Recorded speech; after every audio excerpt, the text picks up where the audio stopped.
नमस्कार, आप देख रहे हैं बहस बिहार की। और बहस इस बात पर हो रही है कि इंडिया अलायंस की बैठक तो हो रही है, 4-4 बैठकें होंगी, सब कुछ ऑल इज वेल कहा जा रहा है। तो क्या सीटों पर सहमति बन गई? वो फॉर्मूला क्या होगा, वो आंकड़े क्या होंगे, वो समीकरण क्या होगा? हालांकि इस बोर्ड पर यही लिखा है INDIA ऑल इज वेल, तो बन गई सीटों पर सहमति। तो एक छोटी सी रिपोर्ट हम देख लेते हैं और बिना समय गंवाए रिपोर्ट देखने के बाद सीधे डिबेट पर आते हैं।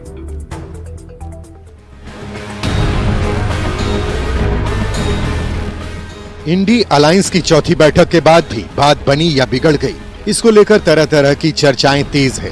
बीजेपी के नेता जहां सीएम नीतीश की नाराजगी की बात कहते हुए तंज कस रहे हैं, तो आरजेडी के अध्यक्ष लालू प्रसाद का कहना है कि बैठक बहुत अच्छी रही, ना नीतीश और ना ही वो किसी बात पर नाराज हैं।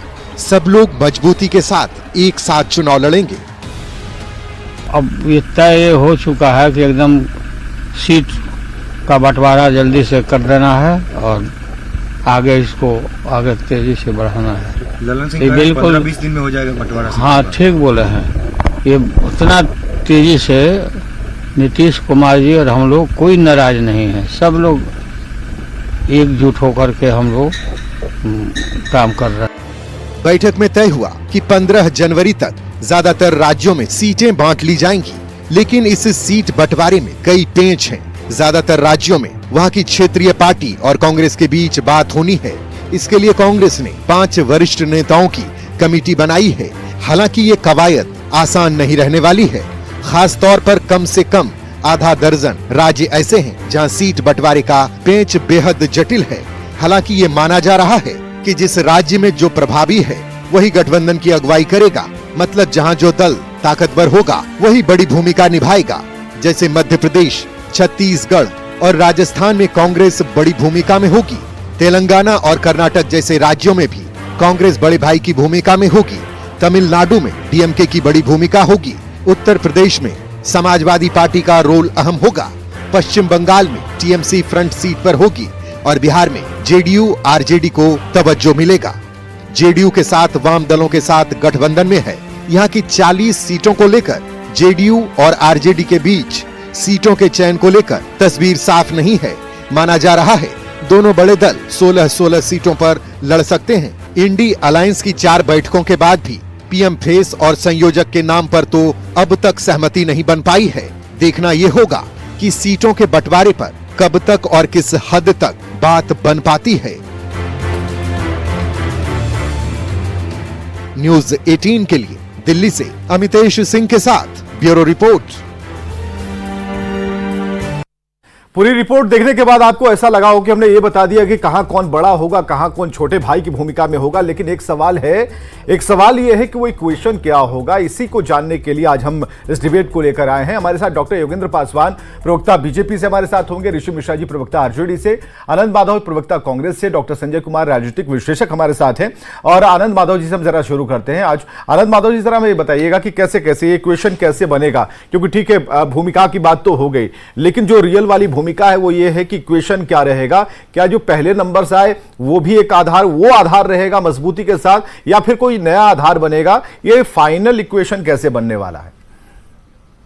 देखिए, ऐसा है कि इतनी गहराई से तो मैं चीज़ों को नहीं बता सकता, लेकिन इतना जरूर कहूँगा जो बातें वहाँ पे हुई हैं वो ये हुआ कि जिस राज्य में जो दल मजबूत है उसके नेतृत्व में मिलकर लड़ाई लड़ी जाएगी। और सारे जितने क्षेत्रीय दल हैं उनसे ये निवेदन किया गया है, उनसे आग्रह किया गया है कि वो अपनी अपनी लिस्ट तैयार करें ताकि इस पे बैठ के निर्णय लिया जा सके कि कौन कहाँ कितनी सीटों पे लड़ेगा और कहाँ नहीं लड़ेगा। ये बातें हुई है।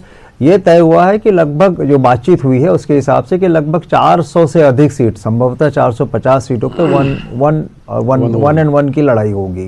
ये भी तय हुआ है। और एक दो चीज़ें बहुत महत्वपूर्ण है। महत्वपूर्ण ये है कि जो आज की स्थिति हो गई है, जहाँ आपने 144 सांसदों को बाहर का रास्ता दिखा दिया है, तो लोकतंत्र का इससे ज़्यादा घना काला अंधकारमय युग कभी नहीं हो सकता है। तो हम सब उसको लेके लड़ने के लिए तैयार हैं। कल हम लोगों की रैली भी है, समूचे बिहार में जितने महागठबंधन के लोग हैं वो सब मिल के रैली करेंगे, धरना प्रदर्शन करेंगे इसके खिलाफ, क्योंकि आज अगर हम लोग लोकतंत्र को नहीं बचाएंगे तो फिर आगे नहीं बच पाएगा। दूसरी बात और भी, कल तक चैनल जो है एक बात कह के एक बात को पकड़े हुए थे कि नीतीश जी और लालू जी जब निकले तो लालू जी की आदत है कि शीशा नीचे करके कार का अपनी बातें नहीं, हम नहीं कहा कहते था इस बात को, तो हम उनकी आदत रही है। हाँ, नहीं, और भी कई चैनल ने कहा, सिर्फ आपने नहीं कहा था भाई, तो लेकिन आज उन्होंने इस बात को कह दिया, उन्होंने शीशा भी उतारा और उन्होंने बात भी कह दी कि all is well, there is no dispute, सब कोई ऑनलाइन है और सब कोई मिल के लड़ेंगे, ये चीजें तय हो गई है। बात यह है कि लालू प्रसाद जी को इतना वक्त लग गया, यही बहुत बड़ा सवाल है। लालू प्रसाद जी तुरंत जवाब देने वालों में नहीं, कोई सवाल नहीं है, कोई सवाल नहीं। आप हम सब जानते हैं कि लालू जी की तबियत भी की बात है और भी कई चीजें। सबसे महत्वपूर्ण बात वो है कि लोग कह रहे हैं कि कभी वो ये स्टेटमेंट दे रहे हैं, कभी वो स्टेटमेंट दे रहे हैं। समझने की बात यह है कि चौथी मीटिंग में, पहली नहीं, दूसरी नहीं, तीसरी नहीं, चौथी मीटिंग में सारे नेतागण आए। ये अपने आप में बहुत बड़ी बात है, एक बहुत बड़ा सिंबल है, यह सिग्नल है कि भाई सब एकजुट हैं, सब लड़ने के तैयार हैं। हाँ, कैसे क्या किया जाएगा, नहीं किया जाएगा, स्ट्रैटेजी निश्चित रूप से इतने लोग हैं तो बात करेंगे, और सबके सब कद्दावर हैं, हम जानते हैं। इस बार जो अंदर से जो कहते हैं ना, अंदर से आवाज निकल रही थी, कई नेता उसमें ऐसे बैठे हुए थे जिनके अंदर से आवाज थी कि भाई कोई एक ऐसा चेहरा जिस पर बात आगे बढ़े। ममता बनर्जी ने भी नाम सुझाया, वहां नीतीश कुमार का नाम नहीं था। नीतीश कुमार जी के बगल में लालू प्रसाद बैठे थे, वो भी चुप्पी साध गए। तो बहुत सारी चीजें हुई हैं जिस पर नजर लगातार बनी हुई थी। हमारे साथ ऋषि मिश्रा, प्रवक्ता आरजेडी से हैं। ऋषि मिश्रा जी, हम इस इक्वेशन की बात कर रहे हैं, इतना डीपली तो आनंद माधव जी नहीं गए, लेकिन इतना हम चाहेंगे कि आप जरा वो तैयार कर बताइए ये क्या कुछ अंदर खाने चल रहा है और क्या क्या इक्वेशन होगा, कैसे। हाँ, ऐसा है, इंडिया अलायंस में ऑल इज वेल है, लेकिन इंडिया में ऑल इज वेल नहीं है। हम लोगों को कभी कभी उसके बारे में भी चर्चाएं करनी चाहिए। मैं कल से देख रहा था कि आप लोगों का एक सवाल सब चैनलों पे आता है, इंडिया का कन्वेनर कौन होगा। बिल्कुल सर, प्लीज हमको बता दीजिए, हमारे साथी भी यहां बैठे हुए हैं, कि एनडीए का कन्वेनर कौन है सर। अब वो लोग 38 दल हैं, हम लोग तो सर 28 दल ही है ना यहाँ पे। हम लोगों का मकसद क्या है? हम लोगों का मकसद है देश का संविधान, देश को बचाना। याद होगा विवेक जी, 6 महीने पहले चले जाएं हम लोग, सब कोई, भारतीय जनता पार्टी तो थे ही, उसके साथ और लोगों को भी शंका थी, या ये लोग साथ कैसे बैठेंगे, आम आदमी कांग्रेस साथ कैसे बैठेगी, जेडीयू आरजेडी कांग्रेस साथ कैसे आएंगे, समाजवादी साथ कैसे बैठेंगे। हम बैठ रहे हैं सर, डीएमके सब साथ बैठ रहे हैं, और हम लोग 4-4 बार बैठ चुके हैं, और फैसले हो रहे हैं, और जल्द, बहुत जल्द आपको इसका जो रास्ता जो है कैसे 2024 का निकलेगा वो भी हमारे सामने, आपके सामने आएगा। उसके लिए चिंतित होने की जरूरत नहीं है। लेकिन हमारा सवाल भारतीय जनता पार्टी से है। भारतीय जनता पार्टी के लोग खुश होते हैं कि इंडिया अलायंस बनना नहीं है। अगर आपको इंडिया अलायंस से क्यों डर है, किस बात का डर है आपको? हम अगर एक हो रहे हैं, अगर आप बोलते हैं कि आप विश्व की सबसे बड़ी पार्टी हैं, तो अगर हम एक होकर लड़ेंगे तो आप क्यों परेशान हैं? नहीं तो इसलिए परेशान ये भी हो सकता है कि उनके पास लोगों को धोखा दिया, उनके पास उन्हें आगे जाना है, नेतृत्व कौन करेगा ये बिल्कुल फाइनल है। लेकिन ये है कि आप लोग कह रहे हैं कि हम बराबर बैठ रहे हैं, अब उठने की बारी है। अब उठिएगा नहीं तो लोग, आप दिखेंगे नहीं, और दिखेंगे नहीं तो लोग पहचानेंगे नहीं। ठीक है, एक बड़ा अलायंस बन रहा है, सभी लोग जुट रहे हैं, लेकिन हम चाह रहे हैं कि कोई हाथ उस पूरे अलायंस का जो झंडा है किसी एक के हाथ में हो। वो कौन होगा पता तो चले, आमने सामने में कौन है। ये कोई इंपॉर्टेंट थोड़ी है कि 24 से पहले कौन चेहरा होगा, मोदी जी के सामने कौन चेहरा होगा।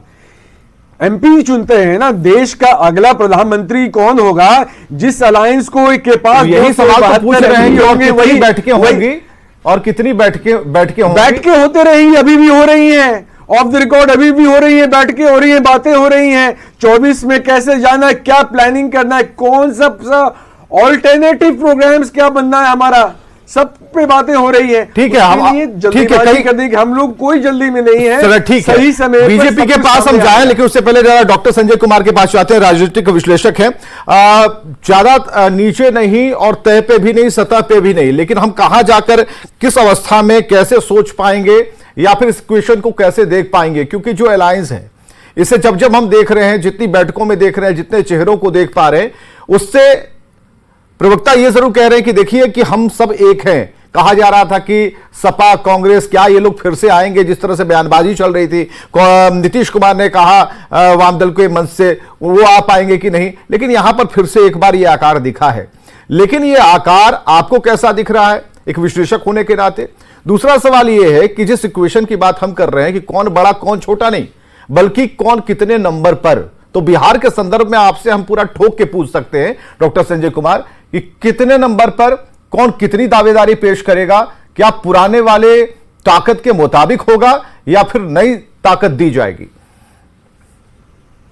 देखिए, सबसे पहला सवाल की चेहरे की बात मैं कर लेता हूं। चेहरे की बात कौन कर रहा है? इन्हीं के गठबंधन के साथ ही उद्धव ठाकरे ने इस सवाल को उठाया। बिल्कुल, कि भाई अगर रथ है तो रथ का सारथी कौन होगा, मोदी के मुकाबले कौन? ये उद्धव ठाकरे जी ने सवाल किया। बिल्कुल। ममता बनर्जी कहती हैं कि हाँ, एक चेहरा तो चाहिए गठबंधन के लिए, और हमने उस मीटिंग में चेहरा सुझा दिया कि खड़गे साहब होंगे हमारे चेहरा। तो चेहरा की बात तो ये कर रहे हैं। लेकिन मैं कह रहा हूं कि जब भी अगर सत्ताधारी दल कंफर्टेबल स्थिति में रही है, उसके पास एक मैजिक फिगर रहा है, मेजॉरिटी में रही है, बार बार उनको जनता चुनी है, और विपक्ष जब गोलबंद हुआ है तो एक चेहरा, एक नायक निकल के आया है। सब लोगों को पता होगा 67 में जब विपक्ष गोलबंद हुआ था, लोहिया आए थे निकल करके, उन्होंने नेतृत्व किया था। 77 में जेपी आते हैं निकल करके, और वो नेतृत्व करते हैं और सत्ता को से कैसे किनारे करते हैं कांग्रेस को। फिर 89 में बीपी सिंह आते हैं निकल करके, और कैसे उनको गोलबंद करते हैं। तो चेहरा की जरूरत तो पड़ेगी। अगर विपक्ष गोलबंद है तो ये कह देने से कि हमारे पास कोई चेहरा नहीं होगा तब भी हम लड़ लेंगे, चेहरे की जरूरत तो पड़ेगी। और चेहरा आपको बताना होगा वोटरों को कि हमारे पास भी फेस है जिसके नेतृत्व में हम चुनाव लड़ेंगे। दूसरी बात, सीट शेयरिंग पर मैं आता हूं। ठीक है, अच्छी बात है। मैं तो चाहता हूं कि विपक्ष मजबूत हो, और अगर लोकतंत्र में एक ही पार्टी बार बार सत्ता में आती है, ये लोकतंत्र के लिए भी और जनता के लिए भी मैं मानता हूं कि यह सुखद संकेत नहीं है। लेकिन पहले सीट शेयरिंग की बात तो तय हो जाए। अब अरविंद केजरीवाल कहते घूम रहे हैं कि भाई 13 सीट तो पंजाब का हम अकेले लड़ लेंगे, हमको किसी की जरूरत नहीं है, किसी के साथ सीट शेयरिंग नहीं करेंगे। ममता बनर्जी कह रही है कि हाँ, कांग्रेस का जितना हिस्सा रहा है उतने ही हिस्से पर ना 2 सीट वो जीते हैं, बाकी तो हम लड़ेंगे। तो सीट शेयरिंग के लिए तो अब तो आपने डेडलाइन तय कर दिया। देखना होगा कि क्या सीट शेयरिंग का, अखिलेश जी जब गठबंधन की बैठक से निकलते हैं क्या बोल जाते हैं, कहते हैं कि 80 सीट के लिए मैं कंफर्टेबल हूं, 80 सीट की बात मैं करूंगा। जब आप 543 के मुकाबले में जा रहे हैं, फिर 80 की बात आप क्यों कर रहे हैं? जब ममता बनर्जी कहती है कि बनारस में मोदी जी से प्रियंका लड़ लेंगी, इन्हीं के पार्टी के समाजवादी पार्टी के जमई साहब कहते हैं कि उत्तर प्रदेश में तो समाजवादी पार्टी तय करेगी कि कौन कहां से लड़ेगा। तो एक सवाल है मन में। मैं ये नहीं कह रहा हूं कि ये सवाल को आप नहीं सुलझा लेंगे। नहीं, तो क्या आपके जो सवाल है, क्या आनंद माधव जी को या फिर ऋषि मिश्रा को समझ में नहीं आ रहे होंगे, या फिर ये सवाल उनके मन में नहीं होंगे? कांग्रेस कैसे सोचती है डॉक्टर संजय के इन सवालों पर? आनंद माधव जी, क्या समझ में आ रहा है? ये सवाल क्या आपके ध्यान में भी है? देखिए, ऐसा है, बैठक खत्म होते ही हमारे माननीय अध्यक्ष खड़गे साहब बाहर आए और उन्होंने स्पष्ट रूप से इस बात को कहा कि हम लोग पहले मिलकर चुनाव लड़ें, और चुनाव जीतने के बाद तय होगा कि भाई कौन प्रधानमंत्री बनेगा। एक चीज़ की मैं गारंटी दे रहा हूं, बल्कि पूरे महागठबंधन के लोग, पूरे इंडिया के लोग ये गारंटी देंगे कि हमारे यहाँ कोई तानाशाह प्रधानमंत्री नहीं बनेगा। नहीं, ये जो भी बनेगा वो लोग तांत्रिक बनेगा। ये सवाल का जवाब मैं बता रहा हूँ। हाँ। उन्होंने, डॉक्टर संजय ने ये कहा कि एक चेहरा तो आगे करके चलना ही होगा। क्या इस बात से आप लोग सहमत नहीं है? सामूहिकता में ताकत है, सामूहिकता में बल है, सब लोग मिलकर लड़ रहे हैं, सब जानते हैं। और हर पार्टी के पास कद्दावर नेता है, ये मैंने पहले ही कहा। जदयू के पास नीतीश जी है, आरजेडी के पास लालू जी हैं, तेजस्वी जी हैं। अब लोहिया और जेपी की बात हो गई, वीपी सिंह की बात हो गई, तब एक चेहरा तो अभी के संदर्भ में भी उठना चाहिए ना। ठीक है, ऐसा है। ये आखिरी मीटिंग नहीं ना था विवेक जी, जो कल मीटिंग खत्म हुई, आखिरी मीटिंग तो नहीं है। अगर आगे लोगों को लगेगा कि हम लोगों को एक फेस भी चाहिए, लगेगा कि एक फेस भी चाहिए तो फेस भी मिल जाएगा। लेकिन सवाल है, अभी जैसे कि अखिलेश जी के बारे में कहा कि आफ्टर मीटिंग अखिलेश जी ने क्या कहा था, अखिलेश जी ने कहा था कि 80 ही हराएगा। हाँ। उन्होंने ये नहीं कहा कि 80 सीट पे हम लड़ेंगे। हाँ ठीक है, क्योंकि यूपी में 80 सीट है, इसलिए उन्होंने कहा कि 80 ही भाजपा को हराएगा, क्योंकि 80 सीट इंपॉर्टेंट सीट्स हैं, इसलिए हम वहां पर मिलजुल के हम लोग लड़ेंगे। फिर आप मिलने जुलने वाली तो बात नहीं कही थी उन्होंने, 80 वाली बात तो हम मानेंगे, लेकिन मिलने जुलने वाली बात तो नहीं कही थी। क्या कहा था उन्होंने? उन्होंने कहा था कि हम मिल के लड़ेंगे, मिल के लड़ेंगे, 80 पे हराएंगे, चला दिए नहीं तो बाकी 80 पे हराएंगे, मिल के लड़ाएंगे, नहीं हाँ। मिल के हम लड़ेंगे, ये भी कहा था अखिलेश जी ने। प्लीज उनका बाइट चला दीजिए। ठीक है। डॉक्टर योगेंद्र पासवान, प्रवक्ता बीजेपी से, काफी तैयारी चल रही है भाई। योगेंद्र जी, आप लोग को चित करने के लिए इतनी कोशिश हो रही है, तैयारी चल रही है, और इतने चेहरे हैं, आप देख लीजिएगा। कितना हूं चेहरे रहे, नरेंद्र मोदी सब पे भारी हैं, क्योंकि पूरे देश के जनता का आशीर्वाद नरेंद्र मोदी जी को प्राप्त है। लाख ये लोग प्रयास कर लें, नरेंद्र मोदी इन लोगों से पराजित नहीं होने वाले हैं। और जहां तक आप इन लोगों ने कहा कि ऑल इज वेल है, लालू जी जहां भी रहेंगे ऑल इज वेल नहीं, सारा सिस्टम फेल रहेगा। और आपने देखा कि लालू जी चार पार्टी के अलावा मोदी जी का कोई अभी नहीं हुआ। राजस्थान में कहा था कि 400 रुपए में गैस। अरे बताइए, अभी तक आपका चार मीटिंग आपका हो चुका है। अरे सुनिए, 4 मीटिंग आपका हो चुका है, 40 मीटिंग भी कर लेंगे तो आपका ना कोई कन्वेनर मिलेगा और ना कोई प्रधानमंत्री पद का उम्मीदवार मिलेगा। मोदी जी ने कहा कि 400 की सबसे बड़ी साजिश है। अभी कांग्रेस का गुणगान करते हैं, 400 रुपए में गैस खड़गे जी का नाम लिया है, तो लालू जी के कहने पर उन्होंने लिया है। अरविंद केजरीवाल जी ने प्रस्ताव अगर रखा है तो लालू जी के कहने पर प्रस्ताव रखा है। और नीतीश कुमार जी के तो ये चौराहे पे आपने खड़ा कर दिया है कि आसमान दिख रहा है। डॉक्टर योगेंद्र पासवान, नीतीश जी की बड़ी चिंता हो रही है। खत्म कर चुके हैं डॉक्टर योगेंद्र पासवान, डॉक्टर योगेंद्र पासवान, आपको सुनना योगेंद्र जी, हाँ रुकिए, आपको सुनना पड़ेगा पे वोट मांगेगा, इसलिए हाँ योगेंद्र जी रुकिएगा। योगेंद्र पासवान जी, ने अपने काम योगेंद्र पासवान, 5 काम बताइए। कल से यही सवाल हम आप लोगों से पूछ रहे हैं। डॉक्टर योगेंद्र पासवान, कोई विकल्प नहीं। ठीक है डॉक्टर योगेंद्र पासवान, मोदी जी का ये तो आप कह रहे हैं ना, बोलिए। नहीं आप ये कह रहे हैं, आप ऐसा नहीं लग रहा है, ये कुछ ज्यादा ही चिंता आप लोग कर रहे हैं नीतीश कुमार की। मोदी जी का 9.5 साल में 1-2 काम है, आपने पांच आज तक बताइए। तो कुछ किया नहीं। आप 5 बदल अरे आज तक किसी का जनधन खाता खुला था? मोदी जी ने अरे क्या आप किया ये हमको बताइए पता नहीं है। ना, आज तक मोदी किसी जी गरीब ने का क्या जनधन काम खाता किया? खुला था? बोल नहीं पा रहे। किसी महिला को बोल नहीं पा रहे। मिला था? आज का मोदी जी मैं बता तो रहा हूँ, आज का मोदी जी आज का तक लालू जी तो विनाशक के रूप में जाने जाते हैं। नहीं, अभी इलेक्शन में उन मुद्दों पर हम नहीं आए हैं, मुद्दों पर कोई बहस नहीं कर रहे हैं, उन्हें मुद्दों पर बहस नहीं कर रहे हैं। यहाँ तो ठीक है, आज ऋषि मिश्रा कह रहे हैं ना कि 5 काम बता दीजिए, 5 काम हम पूछ लेंगे, समय आने दीजिए, समय आने दीजिए, हम पूछ लेंगे 5 काम क्या अभी।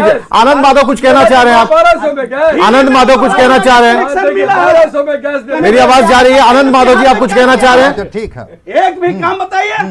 आनंद माधव जी आप कुछ कहना चाह रहे हैं? हाँ, मैं ये कह रहा था योगेंद्र जी बहुत जोर जोर से बोल रहे हैं कि पूरे देश की जनता का आशीर्वाद प्राप्त है। दिल्ली तक आवाज आ रही बता है। पाएंगे कि हाँ, मैं ये कह रहा था, लेकिन मैं ये सीधा से पूछ रहा हूँ कि इनको पता है कि पिछले चुनाव में 2019 में कितने वोट आए थे भारतीय जनता पार्टी को? कांग्रेस से ज्यादा तो जरूर आया था। और ये देखिए, यही जवाब है। देश की मैं बताता हूँ, आपका महागठबंधन से ज्यादा तो जरूर मैं बताता हूँ 45% से ऊपर। मैं बता रहा हूँ ना, बीजेपी को मैं बता रहा हूँ, भाई साहब शांत रहिए, मैं बता रहा हूँ। आप क्या सुनिए ना, भारतीय जनता पार्टी को 16 करोड़ वोट आया था और अकेले कांग्रेस को 12 करोड़ आया था, और अभी महागठबंधन जितने दल हैं उसको अगर जोड़ लीजिए तो वो 56% होता है। अब बताइए पूरे देश का आशीर्वाद किसको प्राप्त है? देख लीजिए ना कि आने वाला, अभी आप लड़े हैं ना चुनाव, क्या स्थिति आपकी रही है? अरे भैया कहा आप में क्या स्थिति वहां तो ये रहा कि कोई भी बटन दबाओ कमल पे निकलेगा। जो आपने किया है, कोई भी बटन दबाओ कमल पे निकलेगा। आशीर्वाद दिया है नहीं, जनता ने आशीर्वाद नहीं दिया है, ईवीएम ने आशीर्वाद दिया है। ईवीएम ने आशीर्वाद दिया है। 400 रुपए में गैस। ठीक है डॉक्टर संजय कुमार, राजनीतिक विश्लेषक, हम कंक्लूड करते हैं, हम कंक्लूड करते हैं। डॉक्टर संजय, बात तो चल रही है, कोई गैस के सवाल पर लपेट रहा है, कोई ये पूछ रहा है कि भाई आपने अपने वादे जुमले, तरह तरह की बातें इस पे हो रही हैं। यहां पर तो ये जीके जीएस वाला भी सवाल आ गया कांग्रेस की तरफ से। अब हमें जरा ये बताइए, जो हाव भाव दिख रहा है और जो पिछली बार जो आनंद माधव ने कहा कि क्या था समझिए, और इस बार जैसे मिले हैं एक मेज पर, अगर उस तरीके से समझना चाहिएगा तो फिर अपना देख लीजिए क्या आश्चर्य होने वाला है। हमें जरा बताइए, इस बार हम बराबर इक्वेशन पर आ रहे हैं। डॉक्टर संजय जरा समझाइए इसे। इनका ईवीएम सिस्टम काम करेगा। ईवीएम है क्या कि अगर ये गठबंधन का स्वरूप सीट शेयरिंग में आकार ले लेता है, सीट शेयरिंग का फॉर्मूला तय हो जाता है। क्योंकि अभी जो दिख नहीं रहा है, क्योंकि ममता बनर्जी कुछ बोलती हैं और वही केसी त्यागी कहते हैं कि उनका निजी राय है। थोड़ा मतलब धैर्य कि सब रखिए कुछ, संजय भाई। ये लगता नहीं है कि अभी अनुकूल है।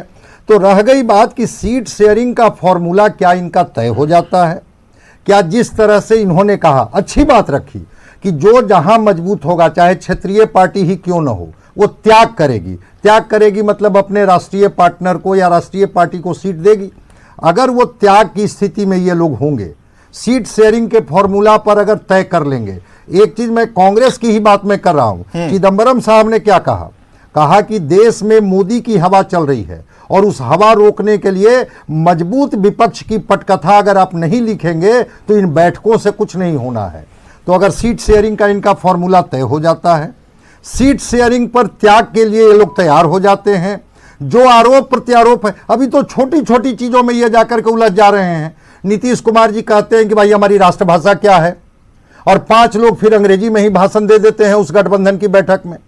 तो छोटी छोटी चीजों को किनारे कर करके, उत्तर दक्षिण को किनारे करके, क्षेत्रवाद और भाषावाद को किनारे करके अगर मजबूत विपक्ष की पटकथा लिखी जाएगी, और शेख सादी ने तो कहा है कि अगर सब चिड़िया भी एक हो जाए तो शेर का खाल उखाड़ने के लिए काफी होती है।